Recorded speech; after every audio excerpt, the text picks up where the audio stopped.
Sossegai, sossegai, convosco estou para vos salvar. Sossegai. Amém. Nos assentemos.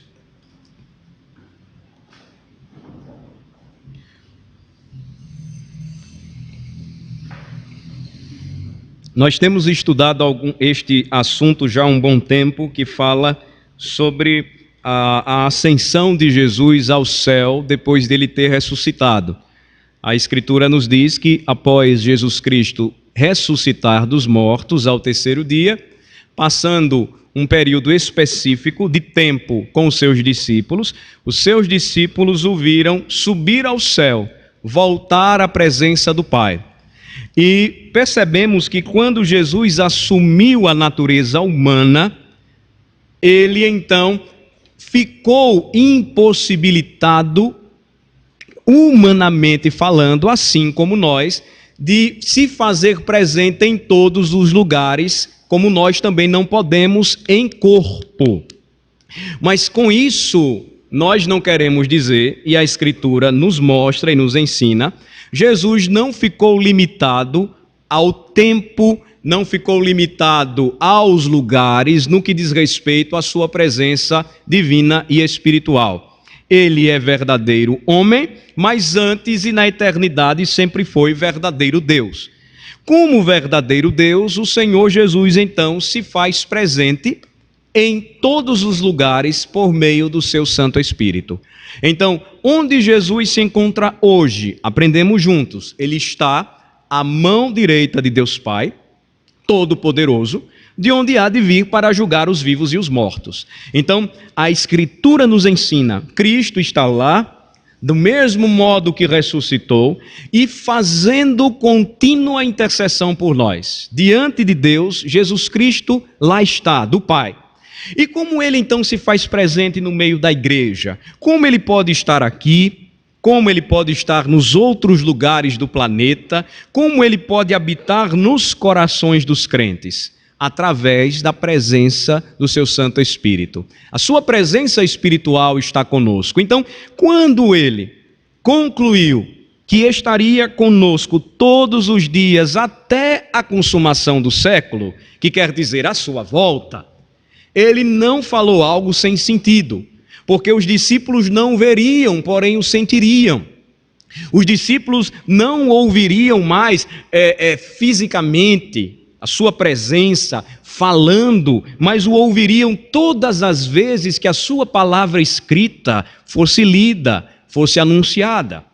Então, hoje nós vamos concluir e vamos ver que a palavra do Senhor, ela nos mostra nessa sequência os benefícios desta ascensão do Senhor Jesus Cristo ao céu. Algumas passagens já foram tratadas, outras serão apresentadas, algumas já são bem conhecidas, mas para o fechamento desse estudo, elas se fazem necessárias. Por quê? São muito necessárias, porque Cristo Jesus, ele está à destra do Pai, ele ascendeu aos céus, ele subiu aos céus, e também com esta ascensão, ele nos abençoa, ele nos comunica bênçãos. É o que a pergunta de hoje vai tratar. Quais são os benefícios da ascensão de Cristo ao céu? Vou repetir. A pergunta de hoje, a pergunta 49, do catecismo que nós estamos estudando, o catecismo de Heidelberg, é: quais os benefícios da ascensão de Cristo ao céu? Pelo menos 3 benefícios aqui são apresentados, são oferecidos a nós, nos ajudando a entender melhor este assunto. O primeiro deles, o primeiro benefício: Jesus Cristo é o nosso intercessor no céu diante do Pai. Este é o primeiro benefício. Segundo, temos com a presença de Cristo no céu a nossa própria carne, ou seja, ele nos representa, ele nos levou consigo, nos levou com ele ao céu, de modo que temos nossa carne no céu como garantia certa de que, como a cabeça, Jesus Cristo nos levará como seus membros para si mesmo. Estamos ligados a ele. Então, a ideia da nossa presença no céu se dá Porque se somos um corpo em Cristo, e Ele é o cabeça, e nós somos os seus membros, nós não nos separamos dele. Nós estamos lá com Ele. E, em terceiro e último lugar, Ele nos enviou o Espírito como penhor e dom, pelo qual buscamos as coisas do céu, onde Cristo está assentado à destra de Deus, e não o que é da terra. Vamos trabalhar então por partes este assunto. O primeiro benefício aqui que nos é ensinado: Jesus Cristo, assunto ao céu, assentado nos céus, à destra do Pai, nos beneficia como crentes, nos abençoa como crentes. De que maneira? Em primeiro lugar, sendo nosso intercessor diante de Deus. Vejam só uma passagem bíblica clássica que nós usamos para estudo deste assunto quando falamos da intercessão de Jesus. Vamos para 1 João capítulo 2, versículo 1. Vejam só. 1 João, primeira carta de João, capítulo 2, versículo 1. Cristo aqui é revelado como o nosso intercessor. Lembrem-se que este é o título do nosso Senhor Jesus Cristo, ou do nosso Senhor Jesus. Ele é o Cristo, o ungido de Deus, o Messias prometido. Ele foi o escolhido para nos salvar. E nesta obra da salvação está incluída a bênção, o benefício da sua intercessão. Ele intercede por nós. 1 João 2, versículo 1. Vamos ler juntos. Filhinhos meus, estas coisas vos escrevo para que não pequeis. Se todavia alguém pecar, temos advogado junto ao Pai, Jesus Cristo, o justo. Vejam só, Cristo como nosso intercessor, ele nos apresenta, ele nos oferece este primeiro e grande benefício de sua ascensão. Ele se tornou o nosso intercessor perfeito, o nosso intercessor permanente, como nosso sumo sacerdote, ou seja, o supremo sacerdote. Ele entrou na presença do Pai, ele pagou pelos nossos pecados, por seu sangue ele nos purificou e continua a nos purificar de todo o resquício que ainda nos resta. Enquanto nós estamos vivendo aqui, nós não somos mais escravos do pecado, porque fomos libertos em Cristo Jesus. Porém, enquanto vivemos aqui, nós ainda temos que lidar com os resquícios, com os restos, com as manchas do pecado que estão sendo limpadas a cada dia pelo nosso Senhor. E por isso que João, quando escreve esta carta e fala à igreja, ele disse assim: ninguém pode se enganar, ninguém pode afirmar que não peca mais, porque se você disser que não tem pecado nenhum, você se engana-se a si mesmo, e a verdade não está em você. Você ainda continua lutando nesta vida contra o velho homem, contra a velha natureza que tenta dominá-lo novamente. Mas vejam que o pecado na vida do crente, agora redimido, livre da culpa do pecado, livre da escravidão do pecado, ele não se torna mais algo corriqueiro. Ele agora é algo que ocorre todas as vezes que nesta luta o cristão acidentalmente cai. Ele não tem ou não leva mais uma vida deliberada de pecado. Ele procura seguir os padrões do Evangelho, ele procura viver os padrões do reino, ele procura não envergonhar o Senhor Jesus Cristo e aqueles que esperam nele. Contudo, enquanto ele luta nesta terra e neste mundo e aguarda a volta de Cristo, é possível que ele peque. Por isso que João, o apóstolo, ele lembra, e no início do capítulo 2 ele diz: filhinhos meus, estas coisas eu estou escrevendo para vocês, para que vocês não pequem. Porque esta é a tarefa do cristão em sua luta diária: não quebrar a lei e o mandamento de Deus.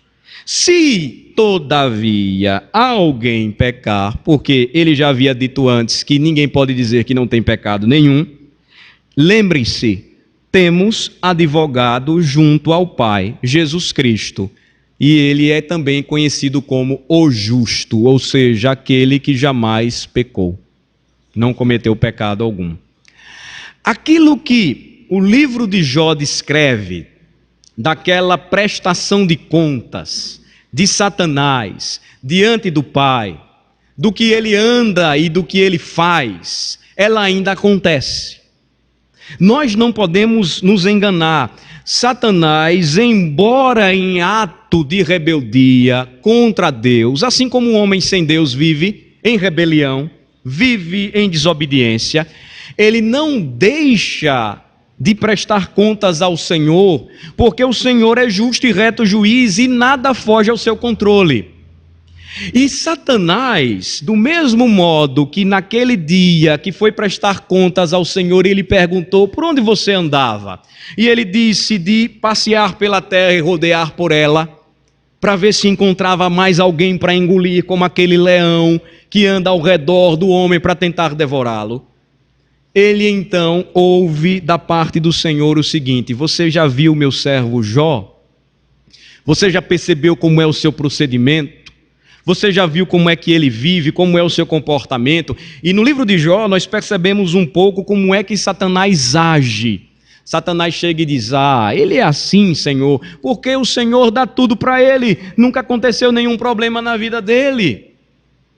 Assim acontece conosco continuamente. Nós temos um acusador, diabo. Esta palavra diabo quer dizer acusador. E todas as vezes que ele se apresenta diante de Deus para acusar um de seus filhos, ele então encontra um advogado fiel, justo, seu nome é Jesus Cristo, e este que faz contínua intercessão por nós, intercede em nosso favor, intercede por nossa salvação. Eis a razão por que, quando nós chegamos em Romanos 8, vejam comigo, abram comigo em Romanos 8 e verifiquem esta citação aqui, em Romanos 8, citação que já usei tratando deste tema. No versículo de número 34,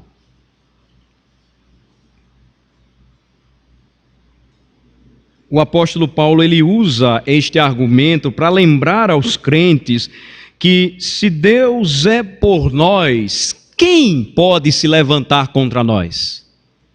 Então, Satanás continua sempre acusando, ele tenta nos derrubar, tentando nos entristecer quando nós pecamos, mas quando nós nos encontramos com a Escritura e observamos o que a palavra do Senhor nos diz, nós percebemos que o mesmo advogado continua junto ao Pai, fazendo intercessão por nós. Então, observem Romanos 8, a partir do versículo 34, melhor falando. No versículo 33, já no início da argumentação, o que é que o apóstolo Paulo diz? Vamos ler o 33 juntos, vamos lá. Quem intentará acusação contra os eleitos de Deus? É Deus quem o justifica. Num capítulo anterior, capítulo 5, o Paulo, o apóstolo, já tinha deixado muito claro: Deus é quem justifica o crente. Romanos 5:1, justificados, pois, mediante a fé, temos paz com Deus, por meio de quem? De Jesus Cristo, do nosso Senhor Jesus Cristo, o advogado, o justo, o que faz contínua intercessão por nós. Então, quem tentará acusação contra os crentes? É Deus quem o justifica, e o justificou pela vida, pela obra, pela morte, pelo sangue, pela vitória, ressurreição, ascensão triunfante de seu Filho. Aí nós chegamos no versículo de número 34. Vamos ler o 34. Quem os condenará? É Cristo Jesus quem morreu, ou antes, quem ressuscitou, o qual está à direita de Deus e também intercede por nós. Então, a intercessão de Cristo, obviamente, ela se dá quando você ora ao Pai e você roga ao Pai as bênçãos que você tanto necessita nesta terra. A intercessão de Cristo, ou Cristo está presente e continuamente intercedendo por nós todas as vezes que elevamos aos céus as nossas orações. Deus nos escuta a oração pela mediação de Jesus. Agora, não se esqueçam, a principal tarefa intercessória de Jesus é aquela descrita aqui pelo apóstolo Paulo. É esta descrita aqui pelo apóstolo Paulo. Quem os condenará? Ele conclui. É Cristo Jesus quem morreu, ou antes quem ressuscitou, sua vida, obra, o qual está à direita de Deus e também intercede por nós. Ele continuamente intercede pela minha e pela sua salvação. Se ele não fizesse isso, então aquela falácia, aquela doutrina que muita gente às vezes tenta encontrar amparo na Bíblia, mas não é possível, ela valeria. Quando eu pecasse, eu perdia a salvação. Quando eu me arrependesse, a salvação voltava. Quando eu pecasse, então eu andava para o inferno, e quando eu me arrependesse, então eu voltava novamente para o céu. Quem faz contínua intercessão por mim é o Senhor Jesus Cristo, porque ai de mim se dependesse dos meus atos e daquilo que faço, porque embora lute por um viver santo, continuo sendo pecador e peco contra o Senhor. Peco tanto quando faço o que é errado, como deixo de fazer o que é certo. Mas então a intercessão contínua do Senhor, a sua mediação, é quem garante a minha e a sua salvação. Por isso que sem Jesus é impossível ao homem ser salvo. Então, às vezes pensam que o protestante, e eu vou usar esse termo porque evangélico é um termo que está extremamente desgastado em nossos dias.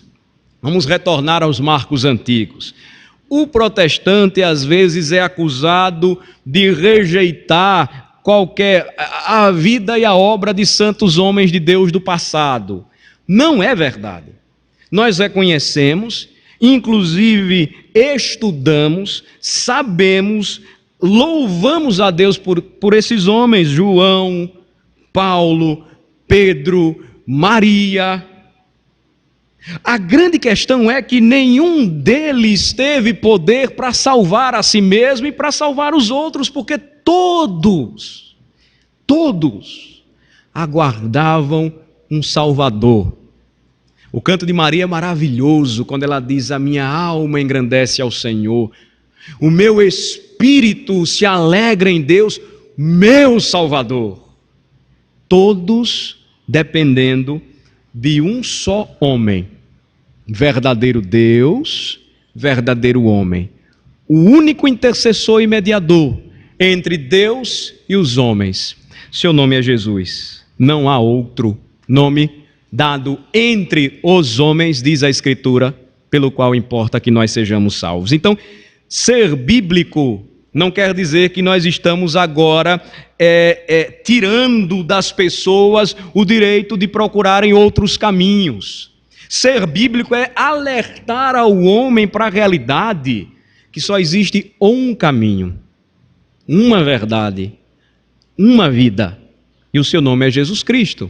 Seu nome é Jesus Cristo. Agora nós temos outra garantia maravilhosa, que é a nossa união com Cristo nos proporcionar o fato de que nós temos nossa carne no céu. Esta é uma expressão interessante aqui utilizada pelo catecismo. Vamos tentar entender um pouco aqui de que forma ela é utilizada, abrindo Colossenses 3. Vamos para Colossenses 3. Como é que isso funciona? Como é que a minha carne está no céu se eu estou aqui? Eu penso que Colossenses 3, a partir do versículo de número 1, explica muito bem este segundo benefício. O primeiro deles, Cristo assunto ao céu, ou seja, Meu Jesus está no céu e o primeiro benefício que recebo dele, bênção, é tê-lo como meu intercessor diante do Pai. Ele intercede por minha salvação. Segundo, nós temos com a sua presença no céu, como nosso cabeça, a nossa própria carne, porque ele nos levou com ele para si mesmo. E a Escritura, a palavra de Deus nos diz que quando ele voltar e nós ressuscitarmos com ele, experimentaremos isso em sua totalidade. Colossenses 3, do versículo 1 ao versículo de número 4. Atentem bem para os versículos 2 e 3. Vejam só. Fala da nossa união com Jesus Cristo. Vamos ler. Portanto, se fostes ressuscitados juntamente com Cristo, buscai as coisas lá do alto, onde Cristo vive, assentado à direita de Deus. Pensai nas coisas lá do alto, não nas que são aqui da terra, porque morrestes e a vossa vida está oculta juntamente com Cristo em Deus. Quando Cristo, que é a nossa vida, se manifestar, então vós também sereis manifestados com ele em glória. Percebam que a vida cristã, ela agora direciona a cada um de nós para o caminho correto, o caminho que nós devemos andar. Se eu ressuscitei juntamente com Cristo, aqui é a ideia de que eu nasci de novo para Deus em Cristo, eu devo buscar aquilo que é lá do alto, onde Ele vive. Então, as minhas primeiras aspirações, o meu primeiro desejo, a minha primeira busca deve ser buscar ou perseguir aquilo que é celestial e não que é terreno. Vejam que essa ideia, ela não vai produzir um crente alienado, porque ele continua com o dever de amar o próximo como a si mesmo, mas, primeiramente, ele deve amar a Deus sobre todas as coisas. Então, o seu amor a Cristo vai dirigir a sua vida, de modo que, versículo 2 de Colossenses 3, vai ficar impregnado em sua mente: pensai nas coisas lá do alto, não nas que são aqui da terra. Por que a gente se reúne? Por que a gente se congrega? Porque é uma ordem de Deus. E Ele disse que nós deveríamos fazer isso para que não nos esquecêssemos que devemos pensar primeiramente nas coisas lá do alto, não nas que são aqui da terra. Porque senão nós vamos ficar como os faraós que acreditavam que podiam morrer e levar as suas riquezas. E passados séculos, os saqueadores descobriram o que estava guardado nas pirâmides. Os faraós estavam lá mumificados, morreram, foram julgados e o tesouro foi saqueado. A ferrugem, a traça, comeu, levou. Aí também nós temos os ratos, né? Os homens. Então, eu devo viver esta vida, mas tendo sempre o ideal maior, que é pensar nas coisas lá do alto. E aí vem o benefício, veja só, ligado a Cristo, porque morri com Ele para o mundo, a minha vida está oculta juntamente com Cristo em Deus. Eu estou ligado a Ele, e é inevitável que eu esteja agora com Ele nos céus. Ele me representa lá. De forma que quando o apóstolo Paulo escreveu aos Efésios, diz que com Cristo ressuscitando, nós também ressuscitamos com Ele e estamos assentados com Ele nos lugares celestiais. Meus irmãos, nós precisamos pensar mais no céu. Isso iria nos desligar um pouco das preocupações que são tão corriqueiras desta terra. Pensar no céu vai fazer com que nós entendamos o uso correto da riqueza, o uso correto da vida, a administração correta do tempo, a dedicação que nós devemos dar à igreja. Eu torno a lembrar, ser crente é muito mais do que ser membro de igreja e dar dízimo à igreja. A prova é tão clara de que ninguém aqui entrou nesta igreja e jamais ouviu alguma proposta de barganha com Deus. Dê 100 e ganhe 200. Não existe isso.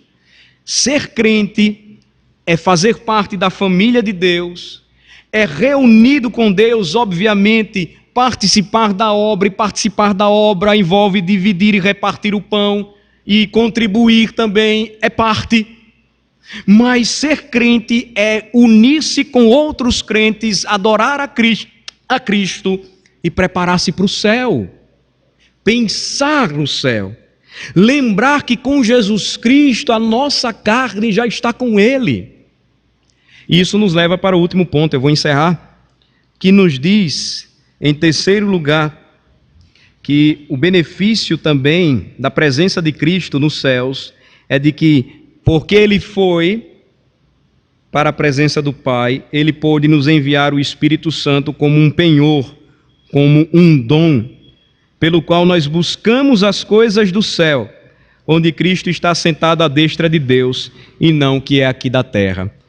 Colossenses 3:1 esclarece bastante. Portanto, se fostes ressuscitados juntamente com Cristo, buscai as coisas lá do alto, onde Cristo vive, assentado à direita de Deus. E somando esta passagem a João 14:26, é a última referência que eu gostaria de apresentar para os irmãos.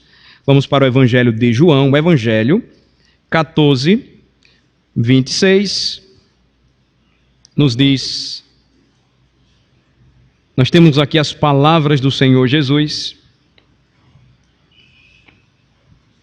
João 14, a partir do versículo 23, diz assim, olhem só. Respondeu Jesus: se alguém me ama, guardará a minha palavra, e meu Pai o amará, e viremos para ele, e faremos nele morada. Quem não me ama, não guarda as minhas palavras, e a palavra que estáis ouvindo não é minha, mas do Pai que me enviou. Isto vos tenho dito, estando ainda convosco. Jesus já estava preparando os seus discípulos para a sua ascensão ao céu.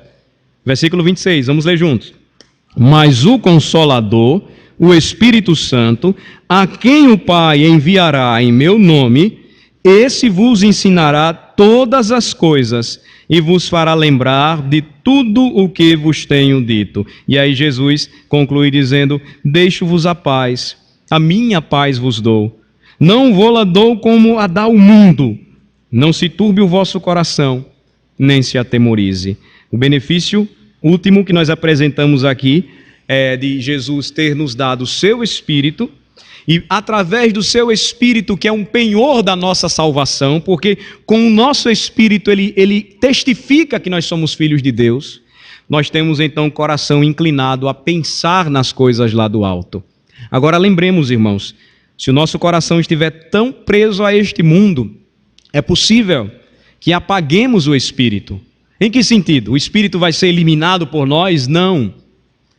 Apagaremos as suas santas influências. É possível entristecermos o Espírito. De que maneira? Deixando de fazer aquilo que Ele nos ensina na palavra, nos lembrando tudo que Jesus nos ensinou. E ao invés de pensar nas coisas lá do alto, nós estamos tão preocupados com esta vida que nem no céu mais pensamos. E geralmente tem aquela velha história, né? Não, pastor, eu estou muito cedo ainda para ir para o céu, eu ainda quero viver a minha vida. Quando na realidade a resposta do crente nunca deveria ser tão incrédula como essa, que geralmente o pastor ouve. Deveria ser aquela de Tiago: se Deus quiser, faremos isto ou aquilo. Se Deus quiser, viverei. Se Deus quiser, irei para o céu. Mas devo pensar nas coisas lá do alto e estar pronto para um dia me encontrar com o meu Senhor. Próxima quarta-feira a gente continua e segue estudando mais essas passagens maravilhosas da palavra do Senhor. Vamos orar. Agradecemos, Senhor, porque Jesus Cristo, nosso Salvador maravilhoso, foi assunto aos céus quando ressurreto, triunfantemente, vencendo a morte, subiu aos céus e de lá nos abençoou com a sua santa presença ao enviar o seu Santo Espírito, com a sua intercessão contínua por nós, por nossa salvação, nos fazendo lembrar que nada poderá nos separar do amor de Deus que está em Cristo Jesus, o nosso Senhor, nos fazendo lembrar que somos um com Ele e que temos a nossa carne no céu, porque Ele é a garantia, a sua presença como a nossa cabeça, sendo nós os membros de seu corpo. É a garantia gloriosa de que, se com Ele morremos, com Ele também ressuscitaremos. Se com Ele juntamente ressuscitamos para a vida, somos agora chamados a pensar nas coisas celestes e aguardar o glorioso dia em que Cristo voltará e nos levará para todo sempre, para a sua santa presença. Abençoa, Senhor Deus, as nossas vidas e fortalece o nosso coração à medida em que estudamos a Tua palavra e devemos viver de fé em fé, na crença, na confiança do que diz o Senhor, de que estará conosco todos os dias até a consumação dos séculos. Em nome de Jesus oramos. Amém.